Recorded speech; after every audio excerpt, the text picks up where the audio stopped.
Nüüd kaalukirurgia ja kõhuplastika, et millal, kellele ja miks.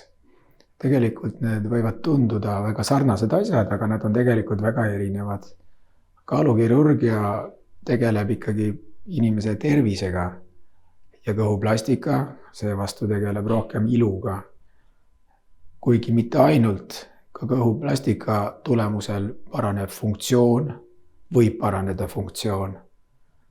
Näiteks võivad kaduda seljavalud, see võib aidata treeningprotsessil paremini edeneda, aga kaalukirurgia tegelikult aitab pikendada eluiga, aitab elada kauem tervena elatud aastaid. Nüüd kas kaalukirurgia on kergema vastupanu teed minek? Ei ole. Kaalukirurgia ei ole kergema vastupanu teed minek. Sellepärast, et enamasti on probleem alanud juba lapsepõlves või puberteedieas ja väga raske on midagi teha, kui laps on rasvunud. Hiljem on kõrvaltvaatajal hea öelda, et las ta võtab kaalust alla, aga reaalselt kujuneb see protsess selliseks, et inimene võtab kaalust alla, siis ta võtab uuesti juurde ja ta võtab juurde mitte selle kaaluni, mis enne oli, vaid võtab natuke rohkem. Siis ta võtab uuesti kaalust alla ja siis ta võtab uuesti juurde. Ja 95% tõenäosusega niimoodi see protsess käib. Ja tegelikult, mida mina olen näinud, et inimesed on tegelikult väga motiveeritud ja nad väga pingutavad. Aga neil ei tule see kaal alla püsivalt. Ja tegelikult ei ole see õige, et see on kergema vastupanu teed minek. See ei tähenda seda, et ise ei pea midagi tegema. Et me alati ütleme, et me anname õnge, me teeme operatsiooni, aga pärast tuleb patsiendil endal hakata pingutama. See tähendab seda, et tuleb hakata rohkem liikuma ja isegi trenni tegema. Et millised on suurimad vead, mida inimesed kipuvad peale operatsiooni tegema? Tegelikult on nii, et inimeste jaoks on see üsna suur otsus tulla operatsioonile ja nad väga tähelepanelikult järgivad neid nõuandeid, mis neile öeldakse. Ainukene viga, mida ma tooksin välja, on see, et ei võeta pärast korralikult vitamiine. Sellepärast, et enne mõeldakse küll, et see on suur asi ja me teeme kõik, aga pärast, kui ollakse kaalust võtnud alla, võib-olla elatakse juba kvaliteetsemat elu, siis läheb lihtsalt meelest ära, et peab vitamiine võtma. Ja tegelikult me ka natukene seda proovime nagu ette aimata või prognoosida, et kas inimene hakkab võtma vitamiine või mitte, et sellest tulenevalt me saame ka natukene valida operatsioonimeetodit.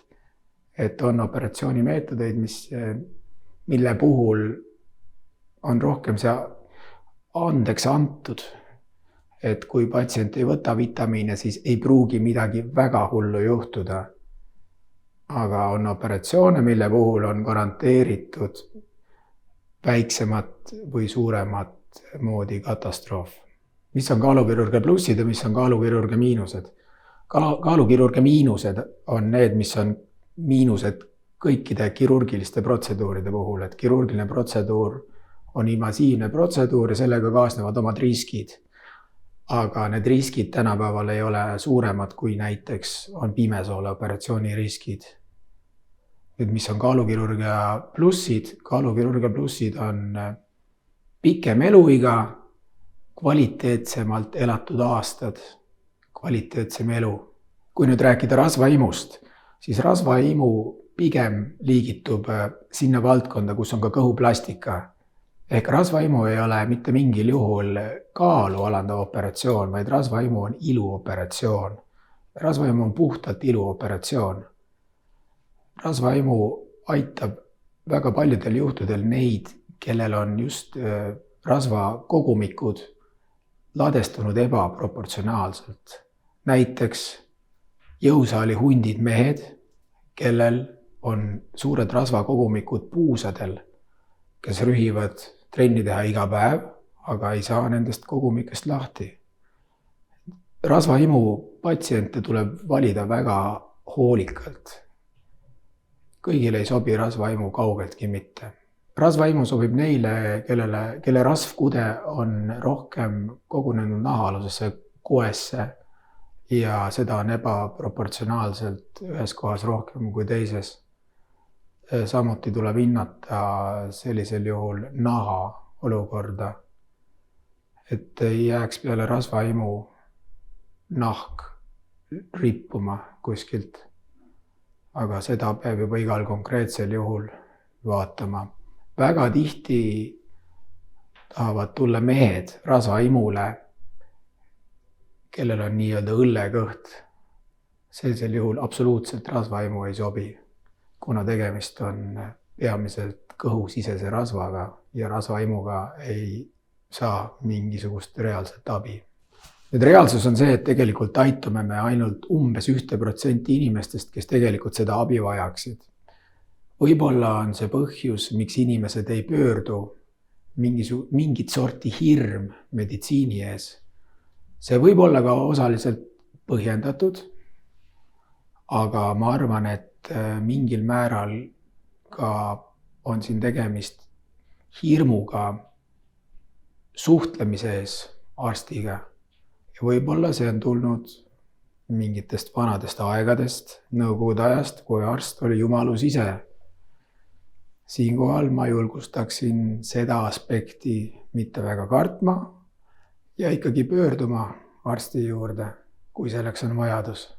Nüüd, millised on kõige meeldivamad lood seoses siis kaalukirurgiaga pärast operatsiooni.